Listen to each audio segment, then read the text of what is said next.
दोस्तों, सुहेल अफरीदी ने पीटीआई जलसे में बड़ी ही सख्त ज़बान इस्तेमाल की है। और अगर हम कमोबेश लीडरान के बयानात का जायज़ा लें तो ख्वाजा आसफ़ और तलाल चौधरी नहायत दबंग अल्फाज इस्तेमाल करते रहे हैं और वो कहते रहे कि ये फ़ौज के ख़िलाफ़ जो है खुली साजिश है और इदारों को बदनाम किया जा रहा है। लेकिन अगर हम माजी चेक करें तो बदकिस्मती के साथ यही लैंग्वेज जो है, इसी किस्म के जो बयानात हैं, वो इमरान खान साहब के जो उस वक़्त के इंटीरियर मिनिस्टर होते थे शेख रशीद साहब, सेम अल्फाज वो भी ऐसे ही कहते थे कि जो फ़ौज के ख़िलाफ़ ज़बान इस्तेमाल करेगा, इदारों के ख़िलाफ़ ज़बान इस्तेमाल करेगा, वो दहशतगर्द है, वो जनाब अली मुल्क से मुहिब वतन नहीं है और उसकी हुब्बुल वतनी का जो सर्टिफिकेट है वो मशकूक है। ये बदकिस्मती रही है इस मुल्क की। और अगर हम इसका मज़ीद पस मंज़र बैकग्राउंड में जाएँ तो मोहतरमा फ़ातिमा जिन्ना जो कि कायदे आज़म की जो सगी बहन थी, उनके बारे में भी यही कुछ अलकाबात जो है इस्तेमाल किए गए जब उन्होंने जनरल अयूब के ख़िलाफ़ इलेक्शन लड़ा। तो ये इस मुल्क की बहुत बड़ी बदकिस्मती रही है। उनके ऊपर बिजली के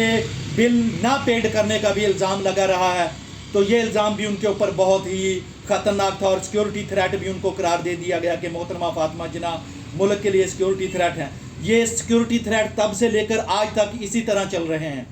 और ये इस मुल्क की बदकिस्मती है कि सियासतदान जो है वो दस्तो गिरेबान है सिर्फ महज अपने इक़्तिदार को तूल देने के लिए। हालांकि ये इक़्तिदार उनके पास दवाम बख्शने के लिए नहीं है, बल्कि ये एक मखसूस मुद्दत के लिए अल्लाह रब्बुल इज़्ज़त की तरफ से उनको अनायत किया जाता है बतौर नायब, ताकि वह आवाम की खिदमत कर सके। लेकिन बदकिस्मती यहाँ पर यह है कि जो इक़्तिदार में तबका होता है वो ये सारी चीज़ें भूल जाता है कि जो हमारे भाई अपोजिशन में बैठे हुए हैं वो भी इस मुल्क के मुअज़्ज़ज़ शहरी हैं और वो भी इस मुल्क को जो है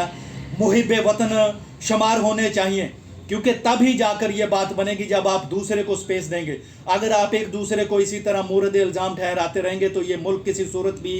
आगे नहीं बढ़ेगा, क्योंकि जब इमरान खान पावर में होगा तो सेम वही फार्मूले जो आज नून लीग की हुकूमत तहरीक इंसाफ की जमात के ऊपर लगा रही है, वही फार्मूले मिस्टर इमरान खान यूज़ करेंगे और माजी में भी ऐसा ही होता रहा है।